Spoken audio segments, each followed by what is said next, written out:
আজ 28শে এপ্রিল মঙ্গলবার বিকেল 5টায় জাহিদ হোসেন আছে এডিটর স্পিকে। জানিয়ে দিচ্ছি শিরোনাম। বিচ্ছিন্ন কিছু ঘটনার মধ্য দিয়ে শেষ হলো ঢাকা ও চট্টগ্রামের 3 সিটি কর্পোরেশনের ভোট গ্রহণ, চলছে ভোট গণনা।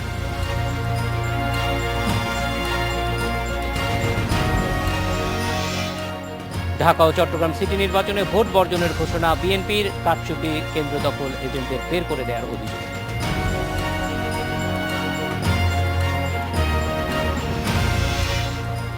পরাজয়ের লজ্জা এড়াতেই বিএনপি ভোট বর্জনের ঘোষণা। উৎসব মুখর পরিবেশে ভোট দিয়েছে জনগণ, বলছে আওয়ামী লীগ।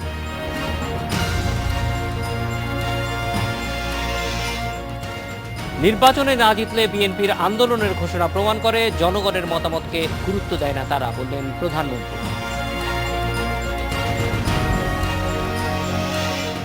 খুলনা টেস্টে পাকিস্তানের বিপক্ষে ব্যাট করছে বাংলাদেশ। 3 উইকেট হারালেও বড় সংগ্রহের আভাস দিচ্ছে টাইগার।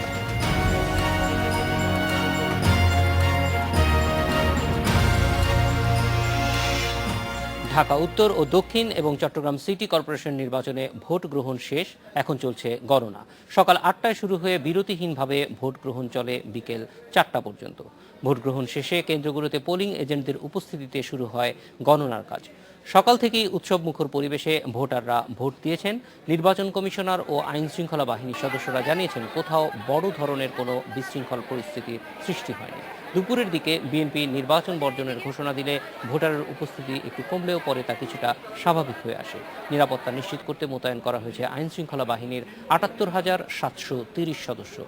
ঢাকার 2 সিটিতে কেন্দ্র রয়েছে ১,৯৮২টি।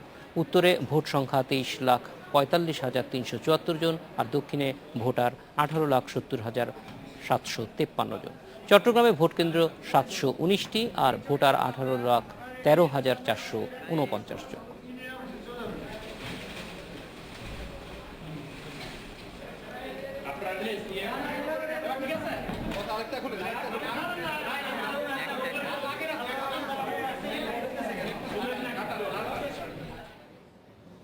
কারচুপির অভিযোগ এনে 3 সিটি নির্বাচন থেকে সরে দাঁড়িয়েছে বিএনপি।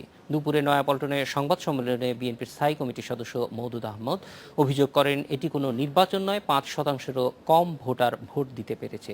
মওদুদ আহমদ আরও অভিযোগ করেন, ভোট কারচুপির সহায়তা করতেই র্যাব পুলিশ মোতায়েন করা হয়েছিল।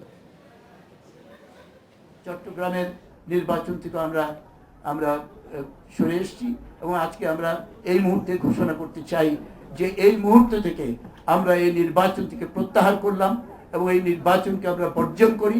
এই নির্বাচন কোনো নির্বাচন হয় নাই এবং এই গণতন্ত্রের প্রহসন করা হয়েছে এবং এই নির্বাচন দেশের মানুষ, ঢাকাবাসী তো ছাড়া, ঢাকাবাসী তো বটেই, সারা বাংলাদেশের মানুষ এই নির্বাচনকে প্রত্যাখ্যান করেছে এবং এই নির্বাচনকে তারা কখনো গ্রহণ করবে না।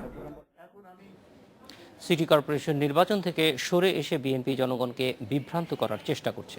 ধানমন্ডিতে আওয়ামী লীগ সভানেত্রীর কার্যালয়ে দলের যুগ্ম সাধারণ সম্পাদক মাহবুবুল আলম হানিফ একথা বলেন। এদিকে বঙ্গবন্ধু এভিনিউতে এক সংবাদ সম্মেলনে আওয়ামী লীগ নেতা আব্দুর রাজ্জাক মন্তব্য করেন, পরাজয়ের লজ্জা এড়াতে বিএনপি নির্বাচন বর্জন করেছে।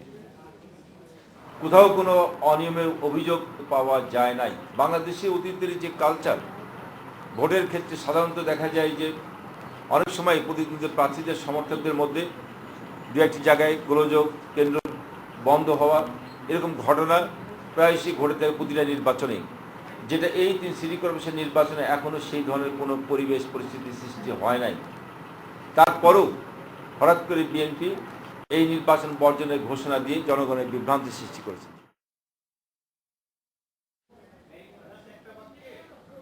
নির্বাচন প্রহসনের দিকে যাচ্ছে বলে দাবি করেছে, ফলাফল প্রত্যাখ্যান করেছে ডিসিসি উত্তরের গণসংহতি প্রার্থী জোনায়েদ সাকি। দুপুরে হাতিরপুলে দলীয় কার্যালয়ে সাংবাদিকদের একথা জানান তিনি। নির্বাচন প্রক্রিয়ায় যেভাবে ভোট কেন্দ্র দখল এবং গণসিল মেরে ভোট ব্যালট বাক্স ভরে দেওয়া হচ্ছে, তাতে এটা নির্বাচন নয়। এটা নির্বাচনের এই প্রক্রিয়ার উপরে আমাদের কোনো আস্থা রাখার কোনো সুযোগ নেই। কাজে এই ফলাফলের উপরে আমাদের কোনো আস্থা নেই। না, যে নির্বাচনের উপরে আমাদের আস্থা থাকবে না, যে নির্বাচনের ফলাফল প্রক্রিয়া, সেই নির্বাচনের ফলাফল তো আমাদের আস্থা না থাকলে সেই নির্বাচনের তো প্রত্যাখ্যানই করতে হয়। সিটি নির্বাচনের ভোট গ্রহণ শেষ, চলছে গণনা। এ বিষয়ে খবর জানাতে ঢাকা উত্তর ও দক্ষিণের বিভিন্ন ভোট কেন্দ্রে আছেন আমাদের সহকর্মীরা, আছেন আওয়ামী লীগ নেতা ধানমন্ডি কার্যালয়েও আমাদের সহকর্মী। আমরা তাদের কাছে চলে যাব। আমাদের সঙ্গে যোগ দিচ্ছেন নাফিজা দৌলা, জাহানারা পারভিন, সুজন মেহেদি এবং ইলিয়াস হোসেন। প্রথমেই আমরা ইলিয়াস হোসেনের কাছে জানতে চাইব, ইলিয়াস ভাই, এই যে নির্বাচনের এখন ভোট গণনা চলছে, এই ভোট গণনার সর্বশেষ কি অবস্থা দেখছেন?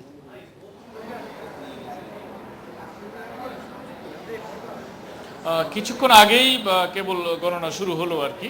গণনা শেষ না হলে আসলে বলা যাবে না। এর মধ্যে যে কটি ভোটে দেখেছি সেখানে এখানে আওয়ামী লীগ সমর্থিত প্রার্থী সাইদ খোকনের ইলিশ মাছ প্রতীকই এগিয়ে আছে, যদিও অল্প কিছু ব্যালট পেপার এখন পর্যন্ত ভাঁজ খুলে গোনার জন্য অপেক্ষায় রয়েছে। আর একটি জিনিস আমি আপনাদেরকে জানিয়ে রাখি, এখানে নারীদের ভোট পড়েছে 50% এবং পুরুষের ভোট পড়েছে 57%।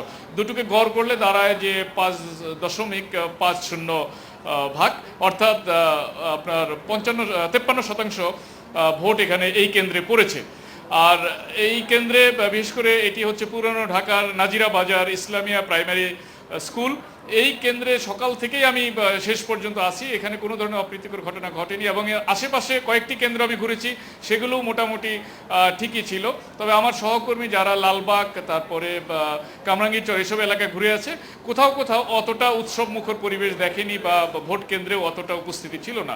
তবে এখানে উপস্থিতি খুব ভালো ছিল এবং এখানে আওয়ামী লীগ সমর্থিত প্রার্থী সাইদ খোকন তার মা এবং স্ত্রীকে নিয়ে এসে এখানে ভোট দিয়ে গেছেন। ওনাদের এটি পারিবারিক কেন্দ্র বলতে পারেন, যে পরিবারের কাছেই সবসময় তার বাবাও এখানে ভোট দিতেন। তো এখানে এখনও এখানে যে স্কুলটি প্রাইমারি স্কুল, তার মধ্যে দুটি কেন্দ্র, একটি পুরুষদের এবং নারীদের। কেন্দ্রের সামনে স্থানীয় উৎসাহী লোকজন অপেক্ষা করছে ফলাফল জানার জন্য। ভেতরে ফলাফল গণনার কাজ চলছে। তো বিভিন্ন জায়গায় বিচ্ছিন্ন দু একটি ঘটনা ঘটলেও এই কেন্দ্রের ব্যাপারে বা এরকম আরও কয়েকটি কেন্দ্রের আশপাশে আমি যেটি দেখেছি সেটি খুবই সুষ্ঠু এবং সুন্দর অবস্থায় ভোট হয়েছে। তবে এর মূল প্রতিদ্বন্দ্বী যিনি বিএনপি সমর্থিত মির্জা আব্বাস, তার পোলিং এজেন্ট বলেন, নেতাকর্মী বলেন বা সাধারণ সমর্থক ভোটার বলেন, তাদের তেমন উপস্থিতি এখানে ছিল না বললেই চলে। আর কাউন্সিলর প্রার্থীর মধ্যে প্রতিদ্বন্দ্বিতা আছে 2-3 জনের মধ্যে, তাদের মতো কোনো যুদ্ধংদেহী মনোভাব আমরা দেখিনি। খুবই স্বাভাবিক ভাবে পরিবেশেই স্বতঃস্ফূর্তভাবে তারা ভোট দিয়েছেন। একাধিক কাউন্সিলর প্রার্থীদের লোকদের সাথে আমি কথা বলেছি, তারা বলেছে যে এই পুরনো ঢাকার যে কালচার, তাদের মধ্যে যে নৈকট্য এবং পরিচিতি, সেখানে তারা আশা করছেন যে এখানে জাতীয় রাজনৈতিক কারণে তাদের মধ্যে কোনো ভুল বোঝাবুঝি হবে না, তারা মিলেমিশেই এখানে কেন্দ্রটির ভোট পরিচালনা করছেন। আর বিএনপি যে ভোট বর্জন করে, দুপুরে যে সময়টায় বর্জন করে, তারপরে আমি লাইনে দাঁড়ানো একাধিক ভোটারের সাথে কথা বলে দেখেছিলাম। তারা কেউ শুনেছে, কেউ অন্যের মুখে জেনেছে, কেউ টিভিতে দেখে এসছে বলছে। তবে তাতে করে তারা ভোট বর্জন বা ভোট দেওয়া থেকে বিরত থাকেননি। তারা বলেছেন যে একটি ভোট দেওয়ার সুযোগ পেয়েছেন, এই কারণে তারা ভোট দিচ্ছেন। এই হচ্ছে এখনকার অবস্থা এবং এখন গণনা চলছে। আমার ধারণা যে আরো বেশ কিছুক্ষণ সময় লাগবে পুরোপুরি ফলাফল এখান থেকে ঘোষণা করতে। ইলিয়াস হোসেন, আপনি আমাদের সঙ্গে থাকুন। আমরা নির্বাচন কমিশনে আছে সহকর্মী সুজন মেহেদি। আমরা সুজন মেহেদির কাছে জানতে চাইব যে 3টি সিটি কর্পোরেশন সম্পর্কে নির্বাচন কমিশনের কাছে এখন কি তথ্য আছে, ভোট গ্রহণ সম্পর্কে তাদের কাছে সর্বশেষ কি তথ্য? জাহিদ, আসলে 3টি সিটি কর্পোরেশন নির্বাচনে বিএনপির পক্ষ থেকে বর্জন করা হয়েছে, বর্জনের ঘোষণা দেওয়া হয়েছে, কিন্তু এ সম্পর্কে নির্বাচন কমিশনের আনুষ্ঠানিক বক্তব্য এখনো জানা যায়নি। আমার পেছনে যদি দেখেন তাহলে আমি এখন দাঁড়িয়ে আছি নির্বাচন কমিশনের যে মিডিয়া সেন্টারটি সেইখানে, এবং আমাদেরকে জানানো হয়েছে প্রধান নির্বাচন কমিশনার কাজী রকিবউদ্দিন আহমেদ তিনি এইখানে ব্রিফ করবেন এবং তিনি সাংবাদিকদের প্রশ্নের জবাব দেবেন। বিশেষ করে আজকের নির্বাচন সম্পর্কে সাংবাদিকদের মনে অনেক প্রশ্ন উঠেছে, বিশেষ করে যে 3 জন বিএনপির প্রার্থী তারা বর্জন করেছেন, তার পাশাপাশি ঢাকা উত্তরে যে প্রার্থী জোনায়েদ সাকি, তিনিও তার প্রতিনিধি দল নির্বাচন কমিশনে এসেছিলেন এবং তিনি অভিযোগ করেছেন 40টি কেন্দ্রে ভোটারদের বের করে দেওয়া হয়েছে, তার এজেন্টদের বের করে দেওয়া হয়েছে। এই সব অভিযোগের বিষয়ে আসলে নির্বাচন কমিশনের বক্তব্য আসলে আমাদের জানা দরকার। আমরা সকালে নির্বাচন কমিশনার জনাব শাহনওয়াজ সাহেবের সাথে কথা বলেছি। তিনি তখন জানিয়েছিলেন যে নির্বাচন সুষ্ঠু হচ্ছে, মোটামুটি সুষ্ঠু হচ্ছে, 2-1টি কেন্দ্রের সমস্যা আছে, তাছাড়া নির্বাচন সুষ্ঠু হচ্ছে তিনি তখন জানিয়েছিলেন। এবং সাংবাদিকদের বিভিন্ন কেন্দ্রে ঢুকতে বাধা দেওয়া হচ্ছে, এই প্রশ্নের জবাবে তিনি বলেছিলেন যে সাংবাদিকদের বাধা দেওয়ার কোনো কারণ নেই। তিনি আইনশৃঙ্খলা বাহিনীকে জানিয়েছেন যে সাংবাদিকদের জন্য কোনো বাধা দেওয়া হয়নি। কিন্তু আজকে আমরা নির্বাচন কমিশনে বেশ কিছু সমন্বয়ের অভাব আমরা দেখতে পেয়েছি, বিশেষ করে যেখান থেকে প্রতিদিন সব নির্বাচনের সময়ে নির্বাচন কত শতাংশ হারে ভোট পড়ছে সেটি জানানো হয় নির্বাচন কমিশনের সচিবের কার্যালয় থেকে, সেইখানে আজকে সাংবাদিকদের প্রবেশের অধিকার ছিল না, সাংবাদিকরা সেখানে যেতে পারেনি। এবং সেই কারণে কি অভিযোগগুলো আসছে বা কত শতাংশ ভোট পড়ছে, রিটার্নিং অফিসারের কাছ থেকে কি তথ্য আসছে, সেই সবগুলো কিন্তু আজকে সাংবাদিকরা পরিষ্কার ছিলেন না। এই সমন্বয়ের অভাবটি আমরা দেখেছি। এবং আজকে কখন প্রধান নির্বাচন কমিশনার আমাদের কাছে ব্রিফ করবেন সেই বিষয়টিও এখনো নিশ্চিত করে জানানো হয়নি যে এই সময় সুজন মোদি আপনি সেখানে থাকুন এবং যদি প্রধান নির্বাচন কমিশনার ব্রিফ করে তাহলে অবশ্যই আমরা আবার সেখানে চলে যাব। আমাদের সঙ্গে আছেন জাহানারা পারভিন এবং নাফিজাতুল্লাহ। জাহানারা এবং নাফিজা, আপনারা আমার সঙ্গে থাকুন, আপনাদের সঙ্গে আমরা জানতে চাইব একটা ছোট্ট বিরতির পরে, 40 সেকেন্ড পরে আপনাদের কাছে আসছি। এডিটর স্পিকে নিচ্ছি ছোট্ট বিরতি, ফিরছি 40 সেকেন্ড।